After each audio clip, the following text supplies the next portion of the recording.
உலகத்தில் உள்ளவர்களை காட்டிலும் நம் தேவன் பெரியவர். அப்படிப்பட்டதான దేవుని நாம் ఆరాధింపோం. నమ్మకమైన దేవుడవైన నీవే చాలు యేసయ్యా అనే మాట అందరూ చప్పట్లు కొడుతూ దేవుని నామమున పాడి మహిమపరుద్దాం. హల్లెలూయా, స్తోత్రం స్తోత్రం స్తోత్రం. నమ్మకమైన దేవుడవయ్యా నీవే చాలు యేసయ్యా. నమ్మకమైన దేవుడవయ్యా నీవే చాలు యేసయ్యా. నేనేమయ్యో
கைவிடலாம், உற்சாகம் உன்னை கைவிடலாம்.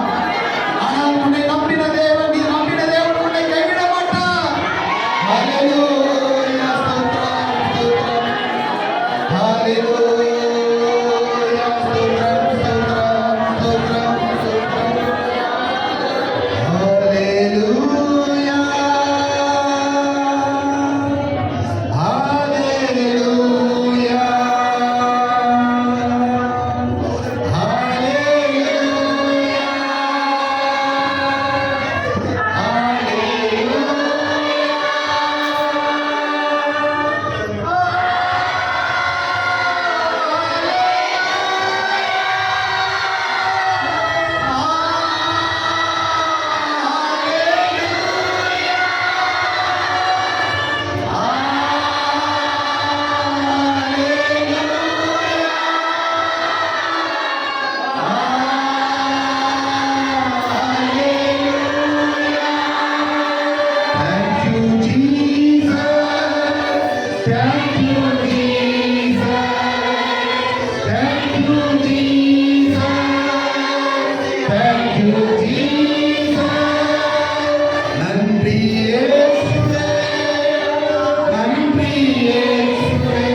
அப்படிப்பட்டதான வார்த்தைகளோடு என்னோடும் எங்களோடும் வந்திருக்கிறதான ஒவ்வொரு பிள்ளைகளோடும் பேசும் ஆண்டவரே. நீங்கள் பேசும் நாங்கள் கேட்கிறோம் ஆண்டவரே. ஐயா ஸ்தோத்திரம் ஆண்டவரே. தாசனை மறைந்து இந்த மாலை வேளையிலே வந்திருக்கிறதான ஒவ்வொரு பிள்ளைகளோடு பேச வேண்டுமாய் ஜெபிக்கிறோம் ஆண்டவரே. சகல துதிகள் நமக்கு எல்லாம் ஒருவருக்கே செலுத்துகிறோம். மீட்பரும் ரட்சகருமாக இயேசு கிறிஸ்துவின் வல்லமை நாமத்தால் ஜெபிக்கிறோம் நல்ல பிதாவே. హల్లెలూయా. కూర్చుందాము, కూర్చోండి.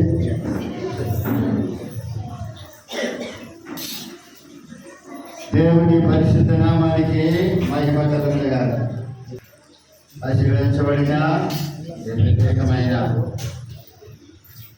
ప్రార్థన కొడుకు శివాయుధైన దేవాది దేవుని విశ్వసించి ఆరాధించడానికి ఆయన పరిశుద్ధమైన పాద సన్నిధానంలో ఆయన మాటలు వినడానికి కూడా దేవులందరికీ కూడా హృదయపూర్వకమైన వందనాలు. జన్మించారా ఈ రాత్రికాల సమయంలో ముందుగానే తన సహవాసంలో ప్రకటన చేసిన రీతిగా దైవ సేవకులు అనకాపల్లి మహాపట్టణంలో ప్రాంతంలో మన ఆంధ్రప్రదేశంలో బలంగా దేవుని చేత వాడబడుతున్నటువంటి దైవ సేవకులు దాసయ్య గారు మన మధ్యలో ఉన్నారు. మంచి గాయకులు, మంచి పాటలు రాయగలిగిన మంచి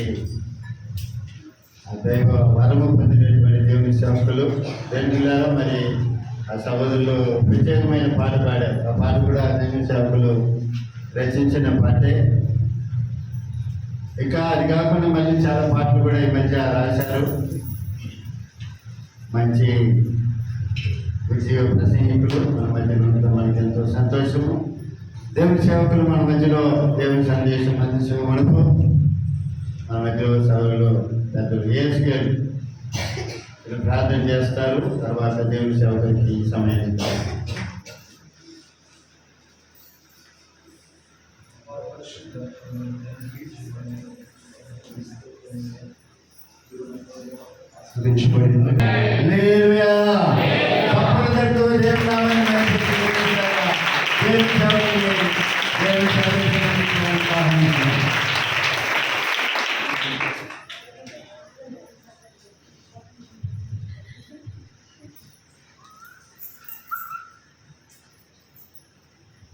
దేవునికి మహిమ కలుగునుగాక.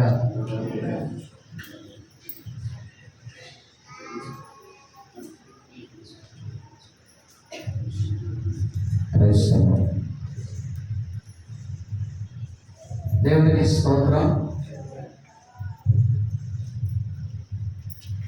ఈ శబ్దంలో దేవునికి స్తోత్రం. దగ్గరగా మంచిది. మన ప్రభువును రక్షకుడైన యేసుక్రీస్తు వారి శ్రేష్టమైన నామములో మొదటిగా ప్రభు నాకు అనుగ్రహించిన ఈ గొప్ప ధన్యతను బట్టి, భాగ్యాన్ని బట్టి దేవాలయ దేవుడిని స్తుతిస్తూ గణపరుస్తున్నాను. అలాగనే ప్రేమతో నాకు ఇలాంటి ఒక మంచి అవకాశాన్ని కల్పించిన దైవజనులు, పెద్దలు, ఆత్మీయులు, దైవజనులైనటువంటి తండ్రి గారికి, తండ్రి సమానులు వారికి నా హృదయపూర్వకమైన ధన్యవాదాలు తెలియజేస్తాను. దేవునికి స్తోత్రం. అలాగనే సంఘ పెద్దలు, మన మధ్యలో ఉన్నటువంటి పెద్ద అయిన, అలాగనే క్రింద కూర్చున్నటువంటి పెద్దలు ఎవరైనా ఉంటే వారికి, ఇంకా వెనక కూర్చున్న పెద్దలకు, అలాగే స్త్రీలకు, యవనస్తులకు, చిన్నపిల్లలకు అందరికీ పేరు పేరున నా హృదయపూర్వకమైన వందనాలు కృతజ్ఞతలు. హల్లెలూయా. మంచిది ప్రియులారా. మరి ఈ దైవజనులు అయ్యగారు చాలాసార్లు చెప్పారు, అయ్యా మీరు ఎప్పుడు చెన్నై వచ్చినా మాకు కొంచెం చెప్పండి, వీలైతే అవకాశం ఉంటే మేము కూడా పరిచర్యలో మిమ్మల్ని వాడుకోవడానికి మేము సిద్ధంగా ఉన్నాము ఎప్పుడు అని అన్నప్పుడు, ఇలా ఫలానా రోజు వస్తున్నానయ్యా అని అంటే మంచిదయ్యారు, చాలా సంతోషం అని చెప్పి ఇదిగో ఈ ప్రార్థనా కూడికని ఏర్పాటు చేశారు. వారిని బట్టి నేను ఎంతగానో సంతోషిస్తున్నాను. చిన్నవారిని అయినా నన్ను ఎంతగానో గౌరవిస్తూ ఉంటారు. వారు పెద్దలైనప్పటికీ చాలా తగ్గింపు స్వభావం కలిగిన వారు, దేవుని కృపను, దేవుని అభిషేకాన్ని కలిగి ఉన్న వారిని గుర్తించే ఒక మంచి మనస్తత్వం కలిగిన దైవజనులు. హల్లెలూయా. అలాంటి సేవకులను బట్టి నేను ఎంతగానో సంతోషిస్తున్నాను. మరి వారు పరిచయం చేసినట్లుగా నాతో పాటు వచ్చిన సహోదరులు ఇరువురికి, అలాగే దైవజనుల కుమారుడు సుధాకర్ అన్న గారికి కూడా నా హృదయపూర్వకమైన వందనాలు. సందేశంలోకి వెళ్ళక మునుపు ఒక పల్లవిని పాడుకుందాం. ఎందుకంటే మీరు పాడుతూ ఉంటే, చప్పట్లు కొడుతుంటే నాకు కూడా పాడాలనిపిస్తుంది. మీరు ఏమంటలేరు? పాడవద్దా? సీరియస్గా చూస్తున్నాం. దేవుని స్తోత్రం. మాకు యూట్యూబ్లో ఉంటుంది, కావాల్సిన వాళ్ళు వినొచ్చు. ఎంతైనా నమ్మదగిన దేవుడవు నీవే, నాకున్న ఏకైక ఆధారం నీవే. ఎంతైనా నమ్మదగిన దేవుడవు నీవే, నాకున్న ఏకైక ఆధారం నీవే. నా తోడుగా నీవుంటే చాలు, నీ సాక్షిగా నాకుంటే చాలు. నా తోడుగా నీవుంటే చాలు, నీ సాక్షిగా నాకుంటే చాలు. ఎంతైనా నమ్మదగిన దేవుడవు నీవే, నాకున్న ఏకైక ఆధారం నీవే. ఎంతైనా నమ్మదగిన దేవుడవు నీవే, నాకున్న ఏకైక ఆధారం నీవే.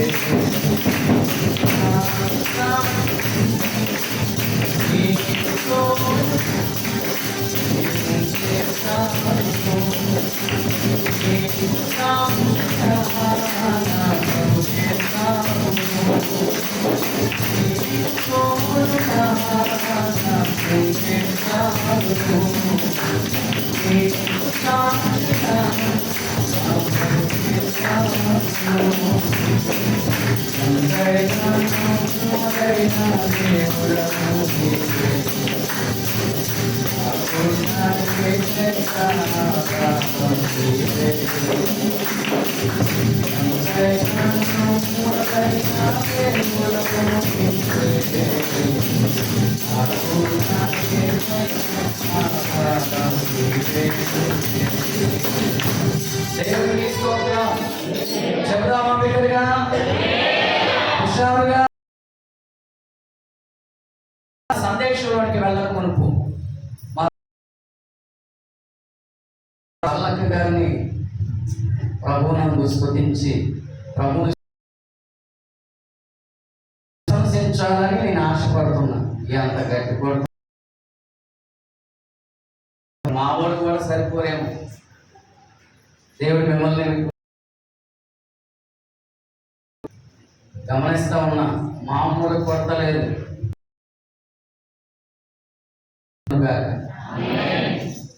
మంచిది ప్రియులారా, వాక్యంలోనికి వెళ్ళకముందు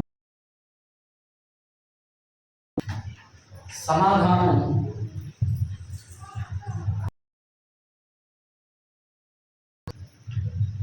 మీలో ఎంతమంది యేసు ప్రభుని ప్రేమిస్తున్నారు?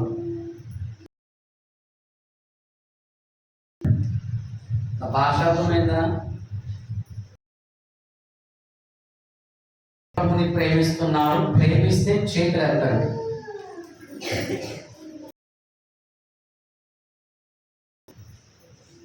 కొంతమంది ఫుల్గా ప్రేమించారు, ఫుల్గా చేతులు ఎత్తండి.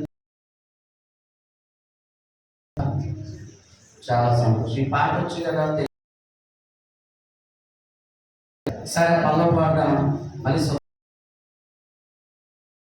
ప్రేమించేదం ఆది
కరెక్టేనా? పాట మీరు పాడింది కరెక్టేనా?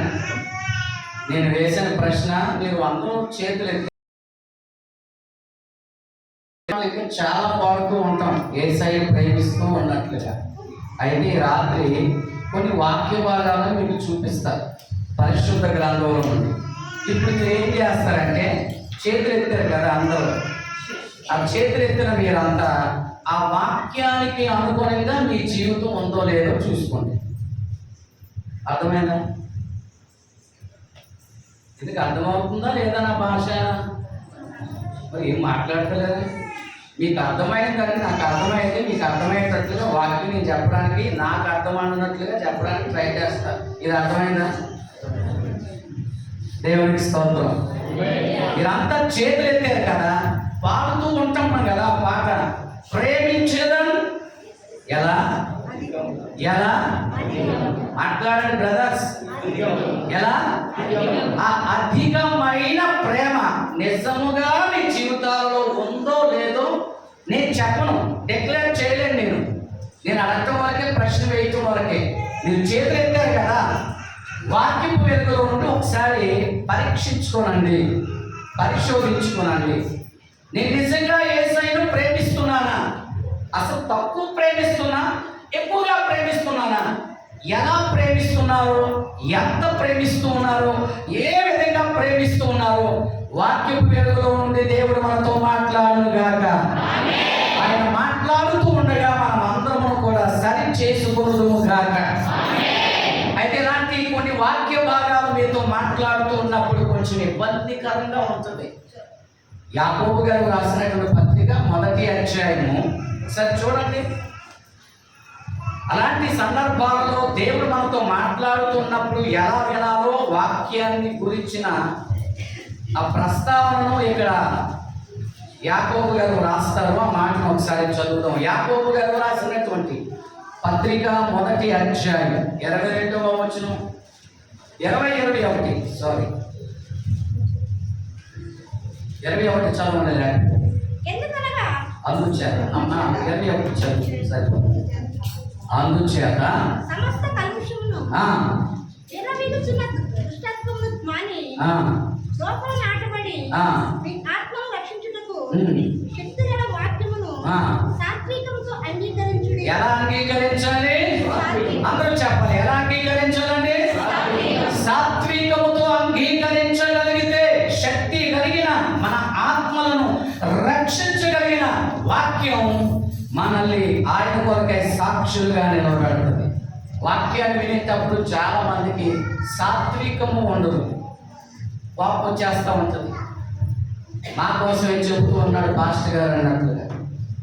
మా కుటుంబం మీదే పడ్డాడు చాలా రోజుల నుండి పాస్టర్ గారు అన్నట్లుగా. ఇంకెవరు కనబడరు పాస్టర్ గారికి, మా పిల్లలే, మా ఆయనే కనబడుతుంటాడు, మా ఆవిడే కనబడుతుంటుంది. ఎప్పుడు చూసినా మా ఫ్యామిలీ కోసమే. అలా కాదండి. దేవుడి వాక్యాన్ని మాట్లాడుతూ ఉన్నప్పుడు అది ఎవరికి ఏ విధముగా ఉపయోగపడుతుందో ఆ విధంగా దేవుడు అందిస్తాడు అంతే. హల్లెలూయా. దానిని మనం ఏం చేయాలంటే సాత్వికముతో అంగీకరించాలి. ఎలా అండి? నేను చూపించే చాలా వాక్య భాగాలు మీకు కొంచెం ఇబ్బందికరంగా ఉన్నా ఎలా అంగీకరించాలి? సాత్వికముతో అంగీకరించగలిగితే మీకు మేలు. లేకపోతే ఈ రాత్రి ఒక నిష్ప్రయోజనకరమైన రాత్రిగా నీ జీవితంలో మారిపోతుంది. ఒక ఆశీర్వాదకరమైన రాత్రిగా మారును గాక, దీవెనకరమైన రాత్రిగా మారును గాక. అందరూ ఈ రాత్రి వాక్యపు వెలుగులో మరింత మీ ఆత్మీయ జీవితాలను సరిచేసుకుందురు గాక. నా ప్రశ్న మీకు అర్థమైంది అనుకుంటా. వాస్తవానికి ఈ ప్రశ్న నేను వేయటం లేదు. ప్రభు ఒక భక్తుడును మన ముందు వచ్చి అతనిని అడుగుతూ ఉన్న ప్రశ్న ఈ రాత్రి నిన్ను అడుగుతున్నాడు. ఎవరిని, ఏంటి, ఎక్కడ అనేది చూద్దాం. యోహాను గారు రాసినటువంటి శుభవార్త 21వ అధ్యాయం 16-17 వచనాలు ఒకసారి చదవండి. 21వ సువార్త, యోహాను గారు రాసిన సువార్త 16-17. యోహాను కుమారుడైన సీమోను, నన్ను ప్రేమించుచున్నావా అని రెండవసారి అతన్ని అడుగుతా. ఎన్నోసారి? అయితే మరొకసారి కూడా అడిగాడు కదమ్మా. 5-15 చదవమ్మా. వారు భోజనం చేసిన తరువాత యేసు సీమోను పేతురును చూచి, యోహాను కుమారుడైన సీమోను, దీనికంటే నీవు నన్ను ఎక్కువగా ప్రేమించుచున్నావా అని అడగగా, అవును ప్రభువా, నేను నిన్ను ప్రేమించుచున్నానని నీవే ఎరుగుదువని అతనితో చెప్పెను. 16 కూడా. మరలా ఆయన, యోహాను కుమారుడైన సీమోను, నన్ను ప్రేమించుచున్నావా అని రెండవసారి అతను అడగగా, అతడు అవును ప్రభువా, నేను నిన్ను ప్రేమించుచున్నానని నీవే ఎరుగుదువని అతనితో చెప్పెను. 17 కూడా చదివారమ్మా. 17 కూడా. మూడవసారి ఆయన, యోహాను కుమారుడైన సీమోను, నన్ను ప్రేమించుచున్నావా అని అతను అడిగను. నన్ను ప్రేమించుచున్నావని మూడవసారి తను అడిగినందుకు పేతురు వ్యసనపడి, ప్రభువా, నీవు సమస్తం ఎరిగిన వాడవు, నీవు ప్రేమించుచున్నావని నీవే ఎరుగుదువని ఆయనతో చెప్పాను. హల్లెలూయా. ఇలా మధ్య మధ్యలో మిమ్మల్ని కూడా అడిగితే విసుగు చెందకండి, బాధపడకండి, ఇబ్బంది పడకండి. ప్రేమిస్తున్నారో లేదో కరెక్ట్గా చెప్పండి. ఇప్పుడు చెప్పండి, యేసయ్యని ప్రేమిస్తున్నారా? అది మళ్ళీ ఇబ్బంది పడుతున్నారు. యేసయ్యని మీరు ప్రేమిస్తున్నారా? అవునండి, ప్రేమిస్తున్నాం. చెప్పండి, యేసయ్యని మీరు ప్రేమిస్తున్నారా? నిజంగా ప్రేమిస్తున్నారా? హృదయపూర్వకంగా ప్రేమిస్తున్నారా? మనోపూర్వకంగా ప్రేమిస్తున్నారా? ఆత్మతో సత్యంతోనే ప్రేమిస్తున్నారా? అలా ఉన్నారో లేదో వాక్యపు వెలుగులో పరీక్షించుకోనండి. పేతురు గారిని యేసుక్రీస్తు ప్రభువు వారు 3 times అడిగారు. 21వ అధ్యాయంలో 3 సార్లు సీమోను కుమారుడు అయిన యోహాను కుమారుడు అయిన సీమోను, వీరికంటే ఇక్కడున్న జనాలందరికంటే నన్ను ఎక్కువగా ప్రేమిస్తున్నావా? మళ్ళా 2వసారి అడిగాడు, నన్ను ప్రేమిస్తూ ఉన్నావా? 3వసారి అడిగాడు, నన్ను ప్రేమిస్తూ ఉన్నావా? అయ్యా, నేను నిన్ను ప్రేమిస్తున్నానో లేదో అందరికంటే కూడా నీకే బాగా తెలుసు. నా హృదయపు అంతరంగాన్ని ఎరిగి ఉన్న దేవుడు, ప్రేమిస్తున్నానో లేదో నీకే తెలుసు అని అడిగాడు. చెప్పాడు పేతురు గారు. అలాగైతే నేను నీకు ఒక బాధ్యతను అప్పగిస్తాను, దానిని నీవు ఖచ్చితంగా ఆ బాధ్యతను భరించాలి, దానిని నెరవేర్చాలి అని ఒక బాధ్యతను అక్కడ ఇచ్చినట్లుగా కూడా వ్రాయబడింది. నిజముగా యేసయ్యను ప్రేమించే వారికి ఆయన ఏం చేస్తాడంటే కొన్ని బాధ్యతలను అప్పగిస్తాడు. హల్లెలూయా. ఆ బాధ్యతల కోసం నేను చెప్పను కానీ, ఆ పనుల కోసం నేను చెప్పను కానీ, ఈ రాత్రి నిజంగా యేసయ్యను ప్రేమిస్తే ఏం జరుగుతుందో, ఆయన ఎంతగా మనల్ని ఆశీర్వదిస్తాడో, ప్రేమించకపోతే జరిగే నష్టమేంటో, ప్రేమించబడిన వారి యొక్క, యేసును ప్రేమించే వారి యొక్క లక్షణాలు ఎలా ఉంటాయో మన వాక్యంలో నుండి చూద్దాం ప్రియుల. వాస్తవానికి దీనికి ముందుగా ఒక మాటను మీకు చెప్పాలి. మనము యేసయ్యను ప్రేమించడం కంటే కూడా ముందుగా మనలను ఆయనే ముందుగా ప్రేమించు. అవునా కాదా? యోహాను గారి సువార్త 3వ అధ్యాయం 16వ వచనం మీకు అందరికీ తెలుసు కదా, ఏమని రాయబడింది? యోహాను శుభవార్త 3వ అధ్యాయం 16వ వచనం, దేవుడు లోకమును ఎంతో ప్రేమించెను. చాలే సండే స్కూల్ వాక్య భాగం వాస్తవానికి ఇది పెద్దోడు, కానీ మీకు చెప్పుకోండి, ఇది ఎవరిది ఈ వాక్య భాగం? వాస్తవానికి సండే స్కూల్ టీచర్స్ పిల్లలకి ఏమి నేర్పిస్తారు? ఇదే, దేవుడు లోకమును ఎంతో ప్రేమించును. ఆ లోకంలో నీవు నేను కూడా ఉన్నాం. అంటే యేసే మనల్ని ప్రేమించాడా లేదా? ఎంత ప్రేమించాడు? మన కోసం మరణించే అంతగా. దేవునికి స్తోత్రం. మీరు కొంతమంది అనుకోవచ్చు, అయ్యా ఈ లోయర్ క్లాసెస్ సబ్జెక్ట్స్ ఏంటి మాకు, మళ్ళా ఆల్రెడీ మీ పెద్దోళ్ళు అయిపోయాంగా, పెద్ద పెద్ద సబ్జెక్టులు ఏమైనా ఉంటే చెప్పొచ్చుగా అన్నట్టుగా చూస్తా ఉన్నారు. ఇది ఇప్పుడు అవసరం. దేవునికి స్తోత్రం. ఇది మనం పరీక్షించుకోవడానికి ఒక అవకాశం. నిజముగా మనము యేసయ్యను ప్రేమిస్తున్నామా లేదా? ఒకసారి నా జేబులో ఫోన్ పెట్టుకొని ప్రయాణమై ఒక చోటికి వెళ్తున్నాను. చాలా దూరం వెళ్ళాను, పని చూసుకున్నాను, మళ్ళా ఇంటికి వచ్చాను. ఇంటికి వచ్చిన తర్వాత ఫోన్ చూస్తే లేదు. నేనేమనుకుంటున్నా తెలుసండి, నా జేబులోనే ఫోన్ ఉందనుకుంటున్నాను, కానీ అది ఎక్కడో పడిపోయింది. మళ్ళా తిరిగి సీరియస్గా వెనక్కి తిరిగి వెళ్ళాను. ఎక్కడ పడ్డాదో అక్కడే ఉంది. స్తోత్రం చెప్తాం. ఫోన్కి దేవుడి కృప వల్ల ఎవరు దొంగలు రాలేదు, ఎవరు చూడలేదు, అక్కడే ఉంది, పడిన చోటనే ఉన్నది. చిత్రం ఏంటంటే జనాలు నడిచే చోట పడలేదు, అది ఎవరు ఎక్కువగా నడవని చోట పడ్డది. సో కాబట్టి నా ఫోన్ నాకు దొరికింది. లేకపోయి ఉంటే స్తోత్రం హల్లెలూయా మరో కొత్త ఫోన్ కొనుక్కోవడమే. ఎంతకీ ఇది ఎందుకు చెప్పానో మీకు అర్థమైందా?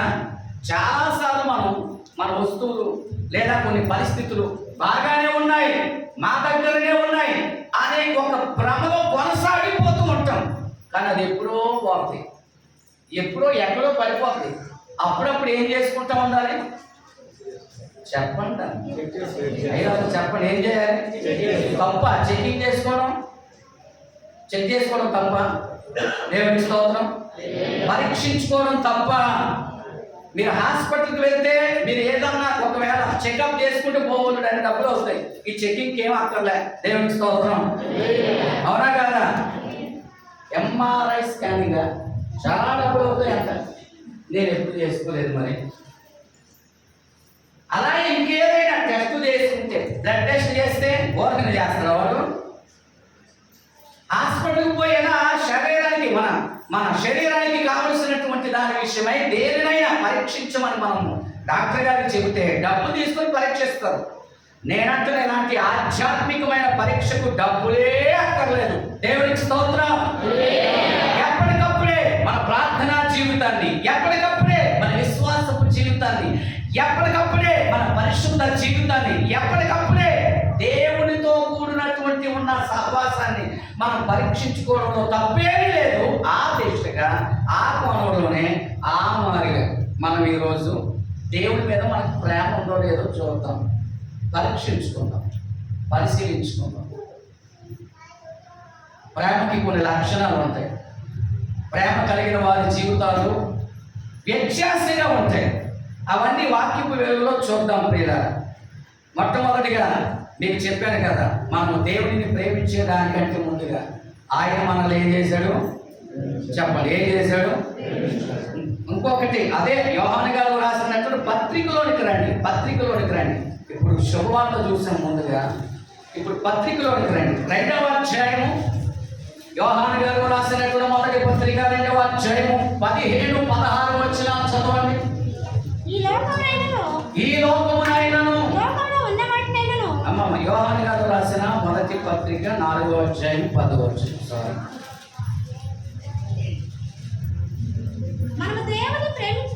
మనము దేవుని ప్రేమించితిమని కాదు, తానే మనలను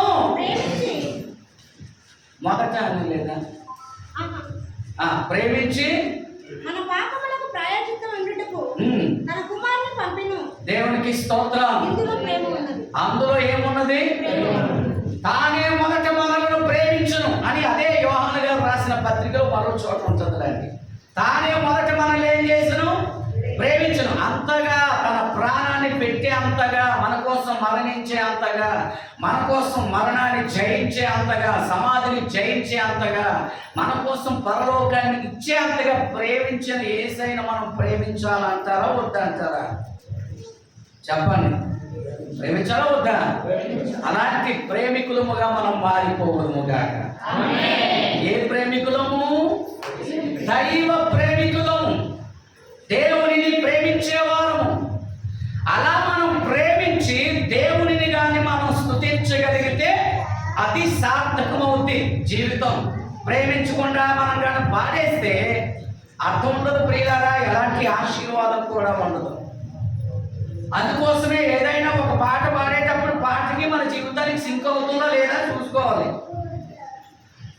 ఆ పాడేమని కానీ పాడేయకూడదు. ఓ ప్రేమించేదా అధికముగా, ఎలా ఎలా అధికముగా. మరి ఎవరు నువ్వు ప్రేమించలేనంతగా నేను నిన్ను ప్రేమిస్తున్నాను ప్రభువా అని చెప్పి పాడి ప్రేమించకపోతే మనం అబద్ధికులం అయిపోతాం. దేవుడు మనల్ని అబద్ధికులుగా ఉండాలని కోరుకుంటలేడు కానీ సత్యవంతులుగా ఉండాలని కోరుకుంటూ ఉన్నాడు. హల్లెలూయా. ఆయన మనల్ని ప్రేమించాడు, మనం కూడా ఏమవుదాం? ఆయన ఏం చేద్దాం? చెప్పండి చెప్పండి, ఆయన ఏం చేద్దాం? ప్రేమిద్దాం. ఇప్పుడు ఇందాక చదివిన రెఫరెన్స్ చదవమ్మా. చాలా మంది యేసును ప్రేమించడం లేదు. యోహాను గారు రాసిన మొదటి పత్రిక 2వ అధ్యాయము 15-16 ఇప్పుడు చదువు. ఈ లోకమునైనను లోకములో ఉన్న వాటినైనను ప్రేమింపకుడి. ఎవరైనను లోకమును ప్రేమించిన ఎడల తండ్రి ప్రేమ వానిలో ఉండదు. సరిపోతాం. మనం ఏం చేయకూడదు ఇక్కడ రాయబడ్డది. మీరు లోకమునైనను లోకములో ఉన్న వాటినైనను ప్రేమించొద్దు. నీ దేవుడైన యెహోవాను పూర్ణ మనస్సుతో, పూర్ణ వివేకముతో, పూర్ణ హృదయంతో ఏం చేయాలి? ఆజ్ఞలన్నింటినీ 2 మాటలో యేసు క్రీస్తు ప్రభువు వారు చెప్పారు. అదేంటి అని అంటే బైబిల్ అంతటిని, ధర్మశాస్త్రాన్ని అంతటిని 2 మాటల్లో చెప్పాడు. ఏంటది? మొదట మన దేవుడైన యెహోవాను ప్రేమించాలి, రెండవదిగా నిన్ను వలె పొరుగు వారిని ప్రేమించాలి. మన పొరుగు వారిని ప్రేమించే సంగతి తర్వాత మాట్లాడుకుందాం, కానీ మొదట ఎవరిని ప్రేమిద్దాం? చెప్పండి, ఎవరిని ప్రేమిద్దాం? ఆ తర్వాత చూసుకుందాం, ఆ తర్వాత మాట్లాడదాం. ఎందుకన్నానంటే మొదట మనం దేవుడిని నిజంగా ప్రేమించాల్సిన రీతుల్లో ప్రేమించగలిగితే మన తోటి వారిని కూడా ఈజీగా ప్రేమించగలుగుతాం దైవ ప్రేమతో. దేవునికి స్తోత్రం. బిగ్గరగా చెబుతారా? ఒకసారి చెబుతారా?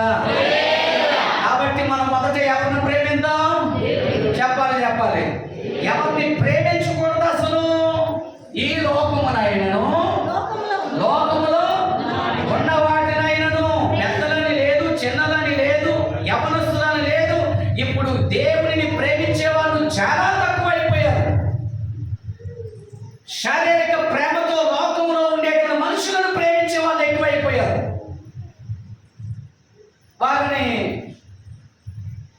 లోకరీతిగా మాట్లాడితే లవర్స్ అంటారు.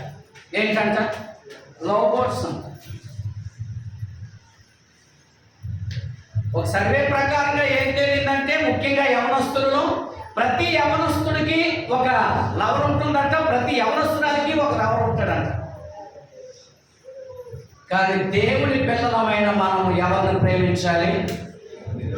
నా వైపు చూడాలి. ఎవరిని ప్రేమించాలి? యేసును మాత్రమే. మీరు లోకమునైనను లోకములో ఉన్న వాటినైనను ప్రేమించకూడదు. సినిమాలను ప్రేమించకూడదు, సీరియల్స్ని ప్రేమించకూడదు, రాజకీయ నాయకులను ప్రేమించకూడదు,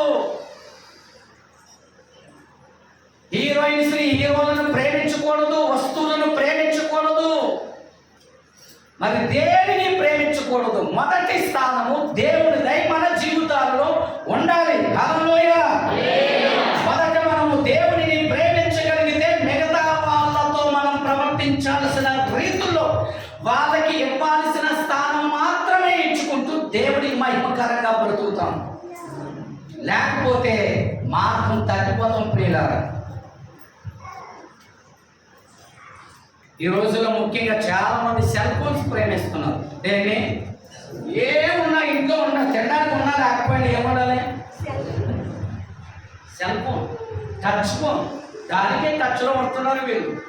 దేవుడికి టచ్లో లేరు, వాళ్ళ అమ్మా నాన్నలకి టచ్లో లేరు, పాస్టర్ గారికి టచ్లో ఉండరు, సంఘానికి టచ్లో ఉండరు, టచ్ ఫోన్కే టచ్లో ఉంటారు.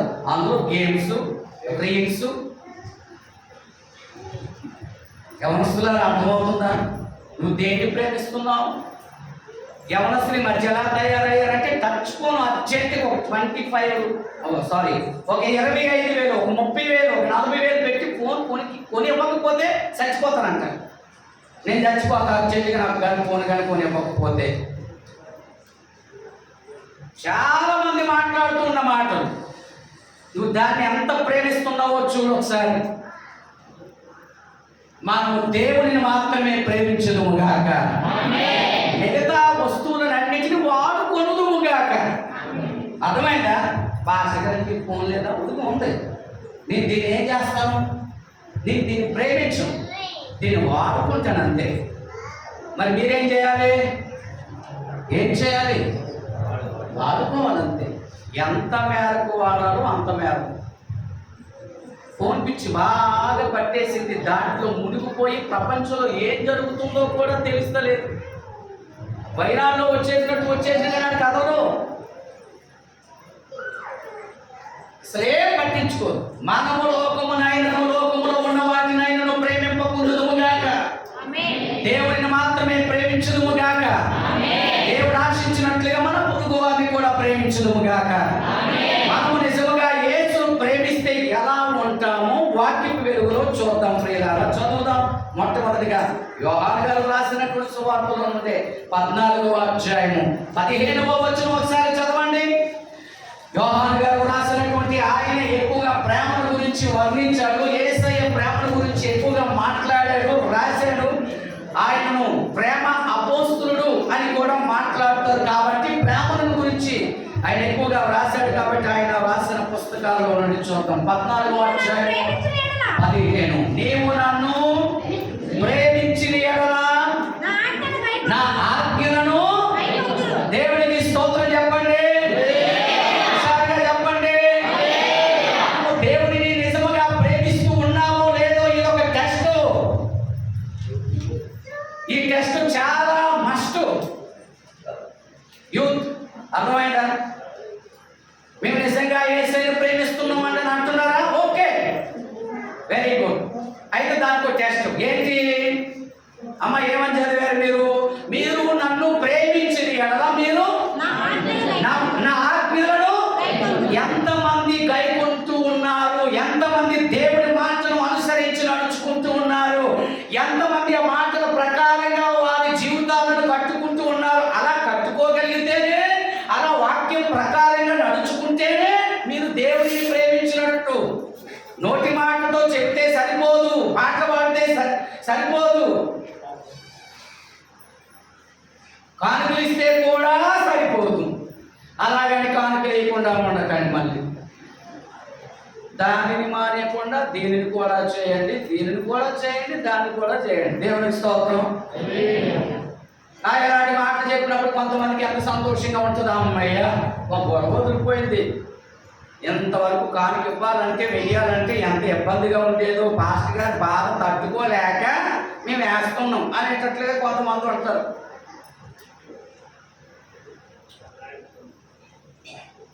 నేను ఒక చోట మెసేజ్ ఇస్తా ఉన్నా, నీ జీవితం మారకపోతే నువ్వు దేవుడి మందిరానికి రావడం వేస్ట్ అన్న. ఒక ఆయన మానేశాడు. ఏమయ్యా రావడం లేదంటే మీరే అన్నారు కదా రావడం వేస్ట్ అని.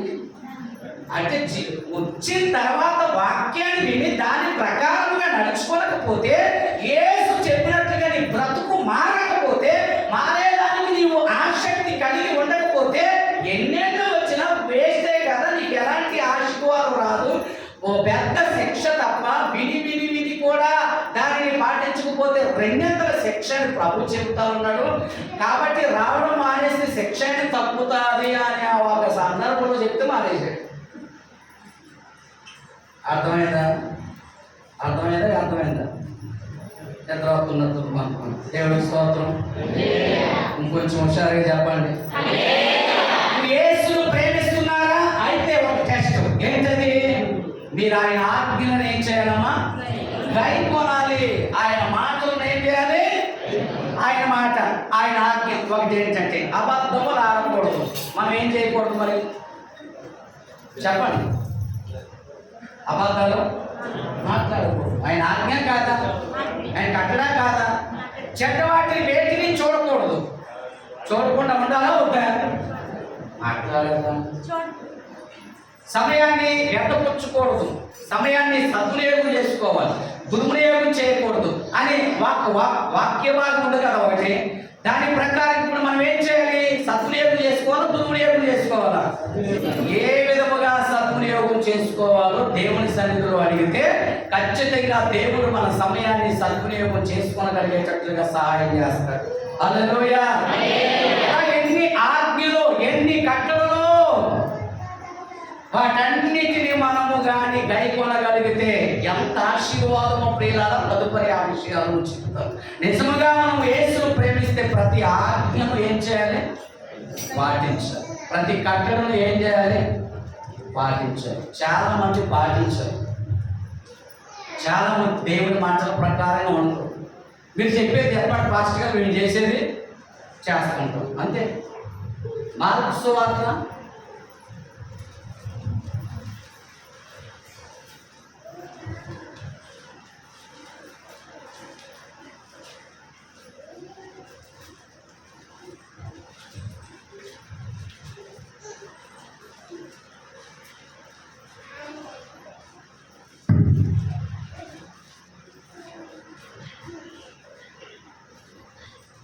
7వ అధ్యాయం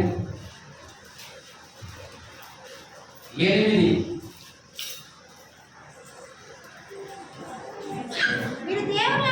మీరు దేవుని ఆజ్ఞలను విడిచిపెట్టి మనుషుల పారంపర్యాచారములు గైకొనుచున్నారు.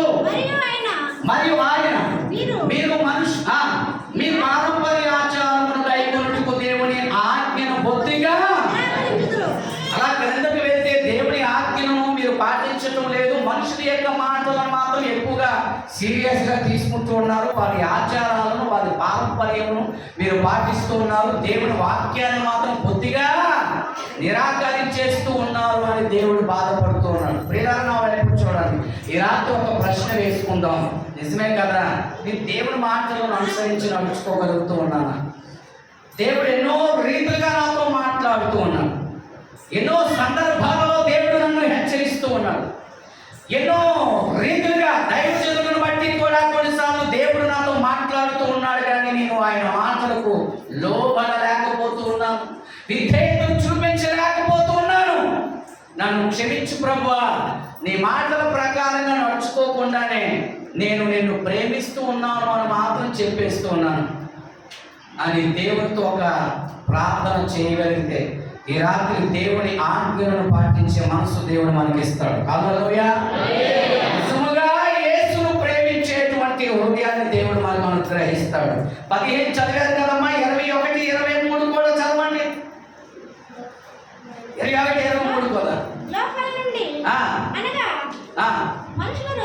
యోహాను గారు రాసినటువంటి సువార్త 14వ అధ్యాయం 15 చదివారు కదా. ఇప్పుడు 21, 23 వచనాలు చదవండి. నా ఆజ్ఞలను వాటిని కైకొనువాడే నన్ను ప్రేమించువాడు. అంతే, నో డౌట్.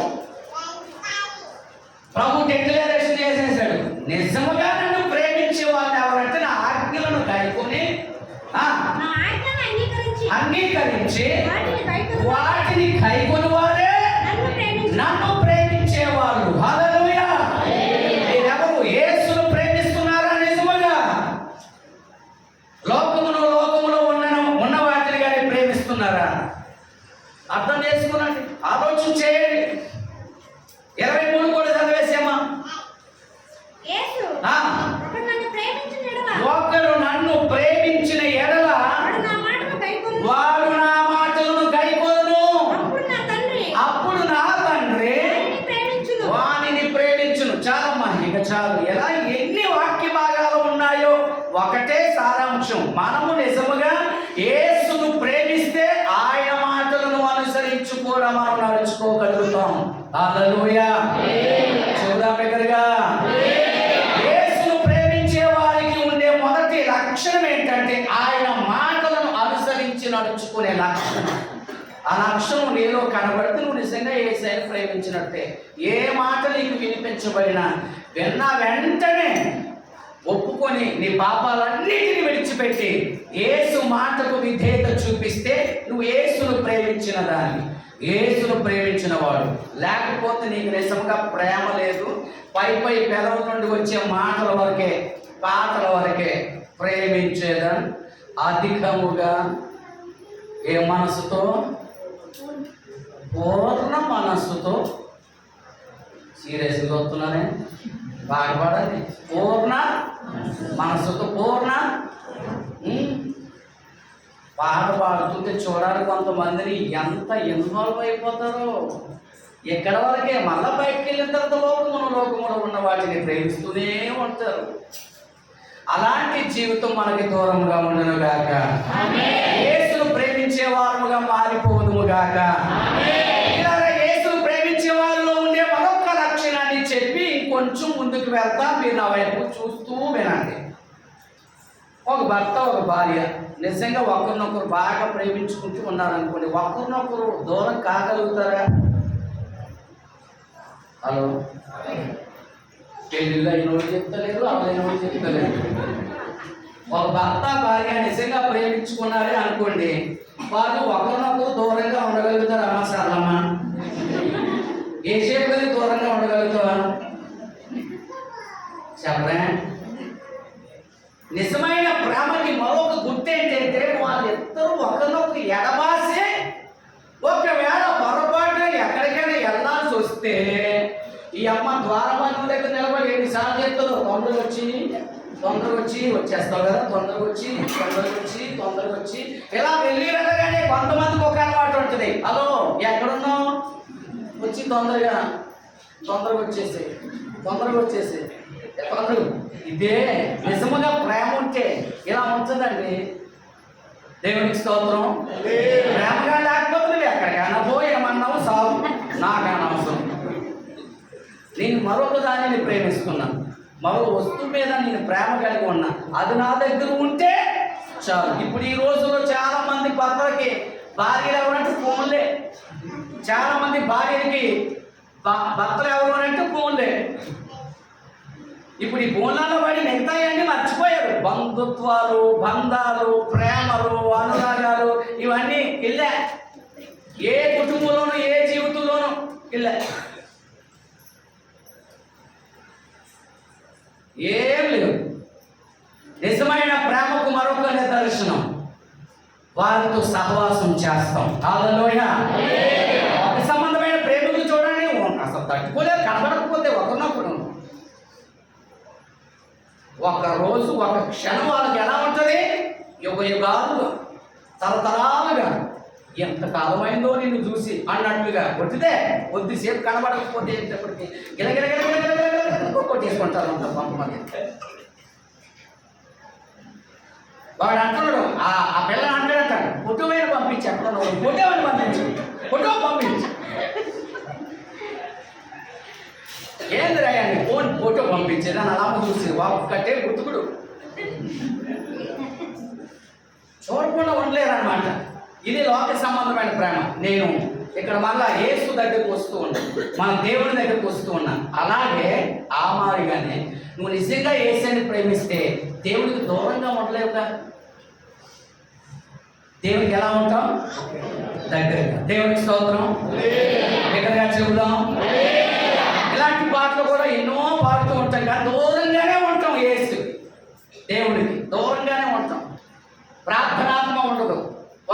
ఒక బైబిల్ యొక్క పరిభాషలో చెప్పాలంటే, ఒక మాటలో చెప్పాలంటే, ఎక్కువగా ప్రార్థించే వాళ్ళు యేసును ప్రేమిస్తూ ఉన్నారని. హల్లెలూయా, హల్లెలూయా. ఎంత ప్రార్థన చేస్తున్నావు సహోదరుడా? అమ్మా, నువ్వెంత ప్రార్థన చేస్తున్నావు? నువ్వెంత ఎక్కువగా ప్రార్థన చేస్తే అంత ఎక్కువగా యేసును ప్రేమించినట్లు. ప్రార్థనే చేయవు, దేవుడు అంటే నాకు ఇష్టం అంటావు, దేవుడు అంటే నాకు ఎంత ప్రేమో అంటావు. ఊరుక అనే అబద్ధాలు. నువ్వు నిజంగా ప్రేమిస్తే ప్రార్థించకుండా ఉండలేవు. దేవునికి స్తోత్రం. యేసును ప్రేమిస్తే ఆయనతో నువ్వు మాట్లాడకుండా ఉండలేవు, ప్రార్థించకుండా ఉండలేవు, ప్రార్థన చేయడానికి వెళ్ళకుండా ఉండలేవు. వెళ్ళిపోతావు అంతే. అవకాశం దొరికితే ప్రార్థించడానికి చూస్తావు. నేటి క్రైస్తవులో యేసును ప్రేమిస్తూ ఉన్నాం, దేవుడిని ప్రేమిస్తూ ఉన్నాం అని చెప్పే వారి జీవితాలను మనం గమనిస్తే ప్రార్థనాత్మే ఉండదు. ఒక కుటుంబ ప్రార్థన ఉండదు, సంఘ ప్రార్థన ఉండదు, వ్యక్తిగత ప్రార్థన ఉండదు, ఏ ప్రార్థన ఉండదు. దేవుడు అంటే మాకు ప్రేమ. ఏంటి చెప్పలే? ఎంత గట్టిగా నేను అడుగుతుంది, అంత సీరియస్గా ఒప్పుకున్నారు. దేవుడు అంటే నీకు ప్రేమ ఉన్నప్పుడు నువ్వేం చేస్తావు? చెప్పండి చెప్పండి. ఏ ప్రార్థన? వ్యక్తిగత ప్రార్థన నీ జీవితంలో ఉంటుంది, తర్వాత కుటుంబ ప్రార్థన ఉంటుంది, తర్వాత సంఘ ప్రార్థన కూడా దూరం కాలేదు. దేవుడికి స్తోత్రం. కొంతమంది వాడే డైలాగులు వెంట ఉంటే నాకు చిరాకు వచ్చేస్తుంది, కోపం వచ్చేస్తుంది. ప్రార్థనకి ఎందుకు రాలేదు అని అంటే, టైం లేదు పాస్టర్ గారు. ఏంటంట? టైం నీకు వస్తుంది రౌండ్, టైం లేదంట. కుటుంబ ప్రార్థన చేసుకోమంటే ఎక్కడ పాస్టర్ గారు? పని చేసి చేసి చేసి మొత్తం ఒళ్ళంతా ఏమైపోతుందంట, ఒళ్ళంతా ఏమైపోతుందంట, అలసిపోయి వస్తుందేమో, అందుకోసం పండుకుంటాం పాస్టర్ గారు. ఏమా ప్రార్థన చేసుకుంటున్నావా వ్యక్తిగతంగా? లేదు పాస్టర్ గారు, ఒట్లు ఎక్కువగా ఉంది.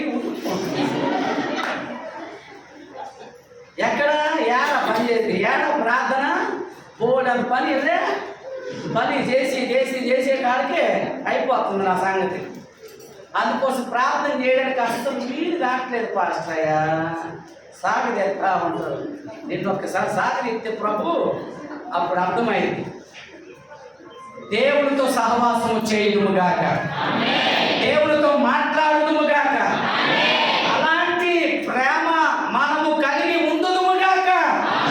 అదే నిజమైన ప్రేమకు ఒక నిదర్శనం. ప్రేమిస్తున్నామని చెప్పి ఆయనతో ఇప్పుడు ఇంట్లో కొన్నిసార్లు గొడవలు అవుతా ఉంటాయి. చూడండి, మీరు ఎప్పుడన్నా భార్య భర్తల మధ్యలో ఏమవుతాయి చెప్పండి? ఏమవుతాయి?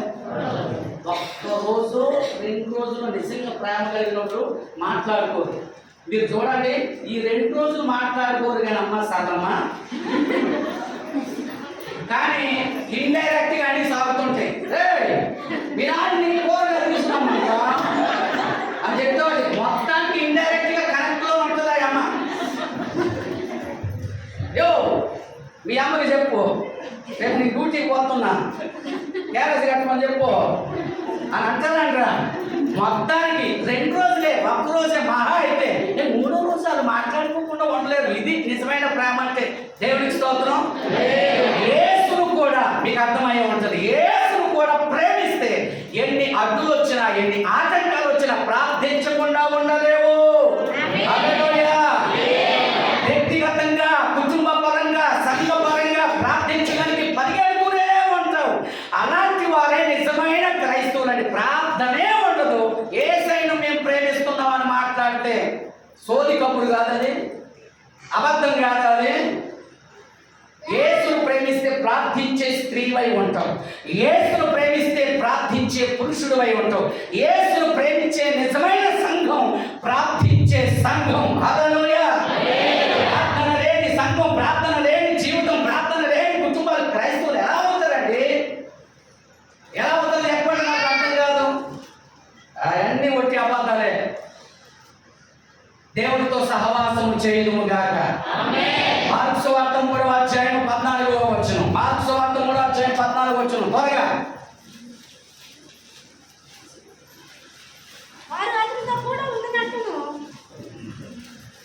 చదువు తల్లి. అదే వారు తనతో కూడా ఉంటున్నట్లును ధైర్యం వల్ల వెళ్ళగొట్టు అధికారం గలవారై సువార్త ప్రకటించుటకును వారిని పంపవలనని ఆయన 12 మంది నియమించును. హల్లెలూయా. ఏం చేస్తారు అన్నది ప్రక్కన పెడదాం. ఫస్ట్ ఏం చేస్తారు అన్నది చూడండి. అక్కడ ఏమంటుంది, వారు మీ దగ్గర పెన్ ఉంటే అండర్లైన్ చేసుకుని ఒకసారి, వారు తమతో కూడా ఉండునట్లు అండర్లైన్ చేసుకున్నారా? వారు ఎందుకు దేవుడు ఏర్పాటు చేసుకుంటాడు, ఎందుకు దేవుడు పిలుస్తాడు మనల్ని, దేవుడు ఎందుకు ఆయన సన్నిధిని నడిపించాడు, ఎందుకు ఈ మాటలు వినిపిస్తూ ఉన్నాడు, ఎందుకు మనం రక్షించుకున్నాడు, ఎందుకు మన కోసం ప్రాణం పెట్టాడు, ఒకటే ఉద్దేశం, ఒకటే ఆలోచన ఆయనది. ప్రియులారా, మనము ఆయనతో కూడా ఉండునట్లు. హల్లెలూయా, హల్లెలూయా. నీతో నేను నడవాలని, నీతో నేను ఉండాలని ఆశయ, చిన్న ఆశయ, ఓ యేసయ్య, నీతో ఆశయ, చిన్న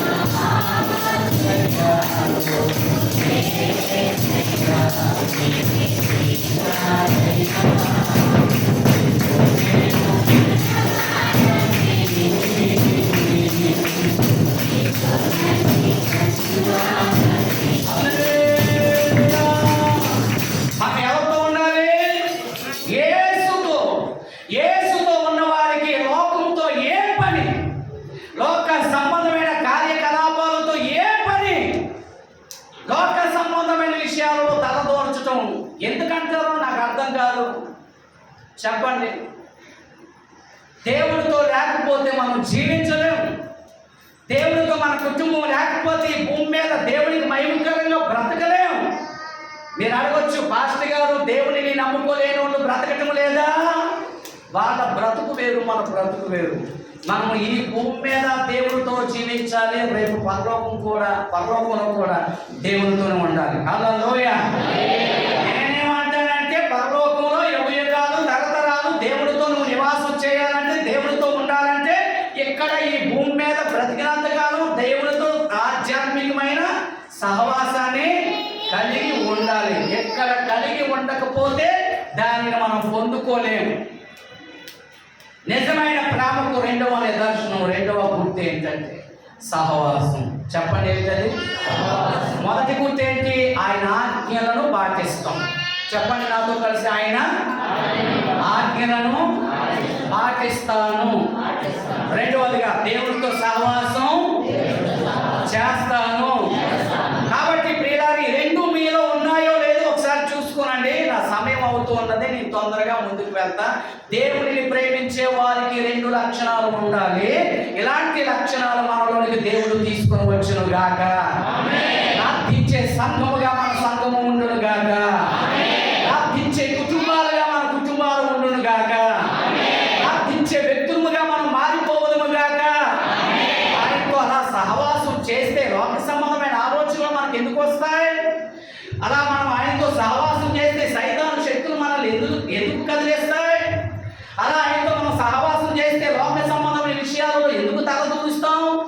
అలా మనం దేవుడితో సహవాసం చేస్తే సైతాను గారు ఎందుకు వస్తాడు? మనల్ని ఎందుకు బాధ పెడతాడు, భయపెడతాడు? ఒక ఆవిడ అంటది, అయ్యా మాస్టర్ గారు నా కోసం ప్రార్థన చేయండి. రాత్రి నిద్రలో దెయ్యం వచ్చి మీద కూర్చోండి, గుద్దెత్తాంది, గుండె గుద్దెత్తుంది, అయ్యా ప్రార్థన చేయండి. ఎవరు గుర్తుతుంది? ఈ గుండెని గుర్తుతుంది అంటూ వచ్చి.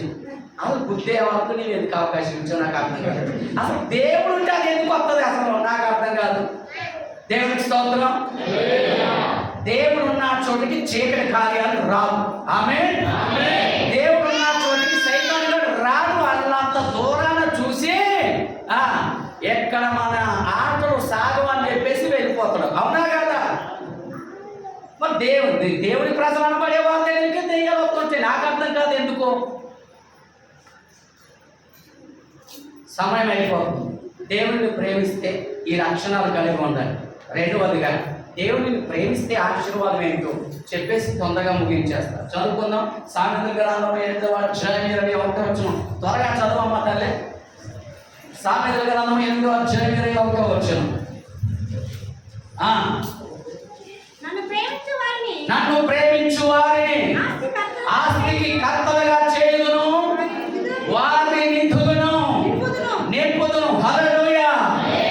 దేవుడిని ప్రేమిస్తే నిన్ను ఆస్తికి ఏం చేస్తాడని రాయబడింది? కర్తవు నీవే, కర్తవు నీవే. వారి నిధులను ఏం చేస్తాడంట? నిధులు. వాస్తవానికి బైబిల్ ప్రకారంగా సువార్తలో రాయబడినట్లుగా మనం ఆలోచిస్తే నిధి హృదయంతో పోల్చబడింది. నిధి అనగా హృదయం, నిధి అనగా ఒక ఇల్లుగా రెండింటిగా పోల్చబడింది. నీతిమంతుని ఇల్లు గొప్ప ధననిధి అని రాయబడుతుంది. హల్లెలూయా. ఎవరొస్తున్నారు వినండి, ముగింపుకు వస్తూ ఉన్నాను. నీతిమంతుల ఇల్లు గొప్ప ధననిధి. అలాగనే సజ్జనుడు తన హృదయం అనే ధననిధిలో నుండి సద్విషయములను బయటకు తీసుకొచ్చును అని రాయబడింది. టోటల్ గా నిధి అంటే ఏంటో చెప్పండి? మన హృదయం, మన ఇల్లు. దేవుని స్తోత్రం. మన ఇంటిని, మన హృదయాన్ని దేవుడైతే దేంతో నింపుతాడు?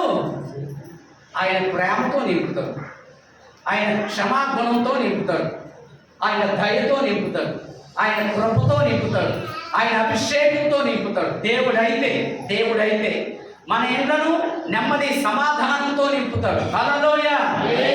అది అలా మనల్ని ధననిధులుగాను ఆస్తికి కర్తలుగాను చేయటం అంటే ఇదే. నేను అంటాను, అలా నీ హృదయం మారగలిగితే ఈ భూమి మీద నీకు ఏది అవసరమో, ఏది అక్కడగా ఉండదో వాటిని కూడా నీకు కొదువ కొరత లేకుండా దేవుడు సహాయం చేస్తాడు. హల్లెలూయా. నీ హృదయం దేనితో నింపబడింది? పరీక్షించుకోవాలన్నమాట. ఇప్పుడు నీ ఇల్లు దేంతో నింపబడింది? పరీక్షించుకోవాలన్నమాట. నిజంగా దేవుడిని ప్రేమిస్తే నీ హృదయంలో దేవుడి గుణ లక్షణాలు ఉంటాయి. కొంతమంది చూడండి, ద్వేషం ఉంటుంది లోపట, అసూయ ఉంటుంది లోపట, కోపం ఉంటుంది లోపట, కుళ్ళు కపటం ఉంటుంది లోపట, హృదయం నిండా దరిద్రమే. మళ్ళా పాట, నా హృదయంలోనికి రండి యేసయ్యా, నా హృదయంలోనికి రండి యేసయ్యా. ఎందుకు వస్తాడండి? ఎందుకు వస్తాడు? నీ హృదయం అంతా పాపంతో నింపబడితే, దరిద్రంతో నింపబడితే ఎందుకు వస్తాడమ్మా ఆయన మీ ఇంట్లోకి, నీ ఒంట్లోకి?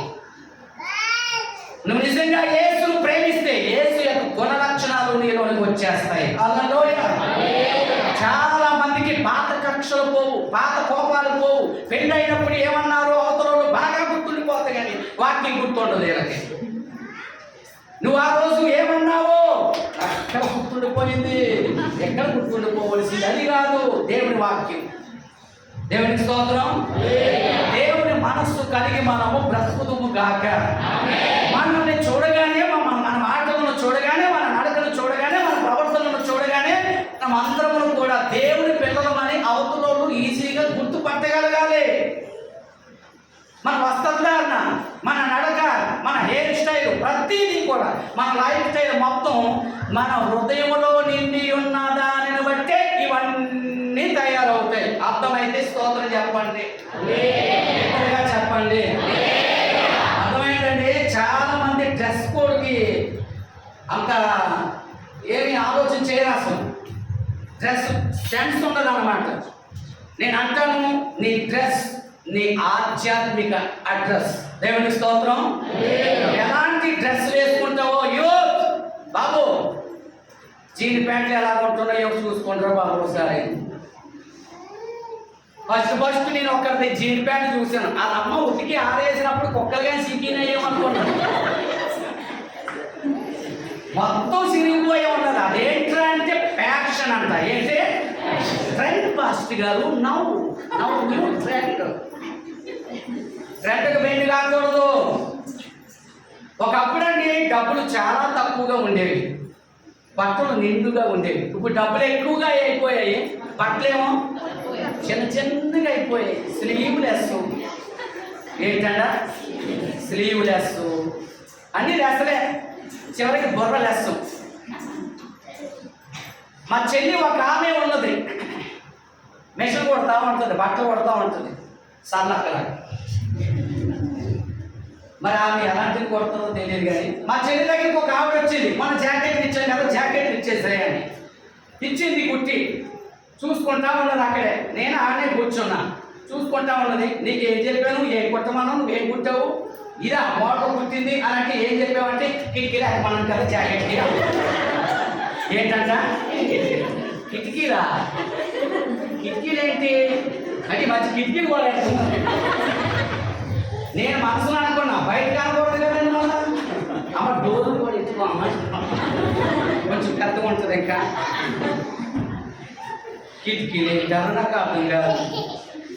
కొంచెం దైవికమైన స్త్రీలకు తగినట్లుగా వస్త్రధారణ ఉండును గాక, మన అలంకరణ ఉండును గాక. కొంతమంది చుట్టూ ఎంత మంచిగా పెద్దగా ఉంటుందో మున్సిపాలిటీ చీపులు కట్టంత ఉంటుంది.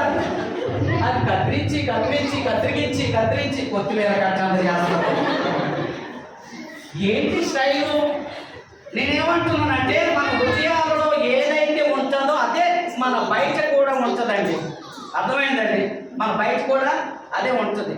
నాకు తెలవదు, అలా వాళ్ళు కొన్నారు, వీళ్ళు కొన్నారు, వాళ్ళు చెప్తే తీసుకున్నా, వీళ్ళు చెప్తే తీసుకున్నా కాదు. ఆల్రెడీ నీ హృదయంలో అది ఫిక్స్ అయిపోయింది. అది తీసుకోవాలనుకున్నావు తీసేసుకున్నావు అంతే, అది వేసుకోవాలనుకున్నావు వేసేసుకున్నావు అంతే, అది వాడుకోవాలనుకుంటున్నావు వాడుతున్నావు అంతే. రీజన్ నీ హృదయంలో ఉంది. నీ హృదయం మార్పు చెందితే ఖచ్చితంగా మిగిలిన విషయాలు కూడా మార్పు చెందుతాయి. హల్లెలూయా. కాబట్టి ప్రియమైన వారులారా, మీ హృదయమును దేవుడు సుగుణాలతో గుణలక్షణాలతో మంచి స్వభావంతో నింపాలి అని అంటే యేసును ప్రేమించేవారుగా మీరు మార్చబడాలి. ఎవరిని ప్రేమించేవారుగా? యేసును ప్రేమిస్తూ ఉంటే నీ ధననిధులను ఆయన నింపుతాడు. ఆయన ఆస్తికి నేనేం చేస్తాడు? కర్తగా, యజమానుడిగా చేస్తాడు. అనగా నీకెప్పుడు ఏది కావాలనుకుంటే తీసుకోవచ్చు, వాడుకోవచ్చు. స్తోత్రం చెప్పండి. కర్త అంటే అర్థమైంది కదా. ఆస్తికి కర్త అంటే ఎవరండి? ఎట్ట వాళ్ళే కదా. తాళాలు ఎవరి దగ్గర ఉంటాయి? ఎప్పుడు మాట్లాడరే చెప్పండి, టైం అవుతుంది. తాళాలు ఎవరి దగ్గర ఉంటాయి? నీ దగ్గరే. నువ్వు ఎప్పుడు ఎంత కావాలనుకుంటే అంత తీసుకోవచ్చు. ప్రభు దగ్గరికి వెళ్ళటం, ప్రభు నాకు పలానా అవసరంతో ఉంది, పలానా అక్కలు ఉంది, నాకు సహాయం చేయి అంటే దేవుడు ఖచ్చితంగా సహాయం చేస్తాడు. దేవుని స్తోత్రం. ప్రభు నాకు పలానా బలహీనత వచ్చింది, బలహీనతను తొలగించి వేస్తున్నాము అంటే బలహీనత తొలగిపోద్ది. ఇది ఆస్తికి కర్తగా ఉండటం అంటే. నువ్వు వెళ్ళి మళ్ళీ ఆయన దగ్గరికి వెళ్ళి ఓ పెద్ద ఏమి ఇబ్బంది పడనక్కర్లే. నీవు ఆయన బిడ్డవు. ఎవరు బిడ్డలు? మీరు ఎవరు బిడ్డలు? నువ్వు ఆయన కుమార్తెలు. ఆయన యావదాస్తి ఎవరికి ఇస్తాడు? ఆయన పిల్లలకే ఇస్తాడు. ఎవరికో ఎవరుగా. మీ ఆస్తి అయితే ఎవరికి ఇస్తారు? జాషువా పాస్టర్ గారు మరి ఏం మాట్లాడతారు? ఎవరికి ఇస్తారు? మీ పిల్లలకే ఇస్తారు. మన దేవుని ఆస్తి ఎవరికి చెందింది? దేవుని బిడ్డలకే. నువ్వు దేవుని బిడ్డవైతే, దేవుడిని ప్రేమించేదానమైతే, దేవుడిని ప్రేమించేవాడు అయితే ఆయన కొన్నదంతా నీకే. దేవునికి స్తోత్రం. అంటే ఒకసారి యోహాను సువార్తలో ఉంటుంది, నావన్నీ నీవే, నీవన్నీ నావే. కానీ కొంతమంది ఎలా కొడతారంటే నీవన్నీ నావే, నాయన్నీ నాయే,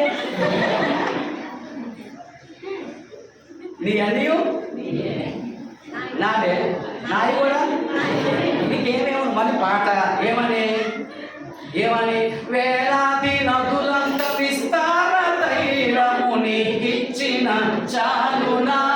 చాలు కాబట్టి ఏమేమో. గర్భఫలమైన నా జ్యేష్ఠ పుత్రుని నీకిచ్చిన చాలునా. వాడిని ఇష్టం వచ్చినట్టు తయారు చేస్తారు. ఇది కొంతమంది వేషం. అలాంటి మనసు తొలగించును గాక. మన హృదయం అనే మన కుటుంబం అనేది ధన నిధులను ఆయన నిధులతో నింపును గాక. మనలను ఆయనకి సంబంధించిన ఆస్తికి అంతటికి కర్తలుగా చేయును గాక. నిర్గమాకాండము 20వ అధ్యాయం 6వ వచనం. నిర్గమాకాండం 20వ అధ్యాయం 6వ వచనం. త్వరగా.